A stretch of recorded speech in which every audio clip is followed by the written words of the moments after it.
మరో భారీ కుట్రకు ఉగ్రవాదులు ప్లాన్ చేశారు.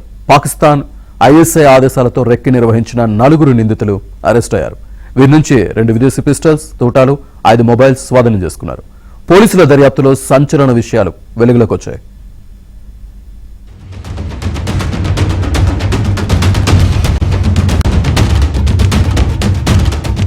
దేశ రాజధాని ఢిల్లీలో భారీ ఉగ్రదాడి కుట్రను స్పెషల్ సెల్ పోలీసులు భగ్నం చేశారు. పాక్ గూఢాచార సంస్థ ఐఎస్ఐకి చెందిన 4 ఢిల్లీ పోలీసులు అరెస్టు చేశారు. నిందితుల విచారణలో కుట్రకు సంబంధించిన వివరాలు బయటకొచ్చాయి. పాక్ గూఢాచార సంస్థ ఐఎస్ఐ హ్యాండ్లర్ల షహదజ్ భట్టి ఆదేశాల మేరకు కుట్ర జరిగినట్టు పోలీసులు గుర్తించారు. అరెస్టైన వారిలో 3 పంజాబ్ కు చెందిన వారు కాగా 1 ఢిల్లీకి చెందిన వ్యక్తి అని అధికారులు తెలిపారు.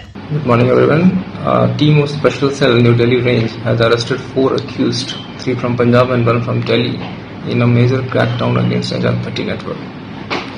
3 of these accused were arrested from the bordering areas of Punjab where they were receiving narco and arms consignment on a regular basis from their Pak-based handlers.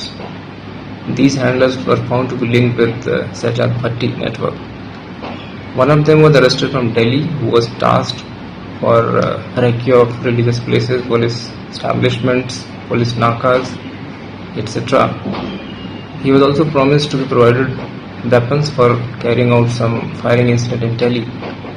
We have recovered 2 small arms and live cartridges from the possession of the accused. Delhi police will continue its crackdown against the Sajjad Bhatti network and their local associates. Thank you. నిందితులు డ్రోన్ల ద్వారా ఆయుధాలు, మాదక ద్రవ్యాలు అందుకున్నట్లు పోలీసులు గుర్తించారు. ఢిల్లీలోని police స్టేషన్లు, ప్రార్థనా స్థలాల వద్ద రెక్కి నిర్వహించినట్లు విచారణలో తేలింది. కాల్పుల ఘటనకు గగన్ ప్రీత్ ను బాధ్యుడిగా నియమించినట్లు కూడా సమాచారం బయటపడింది.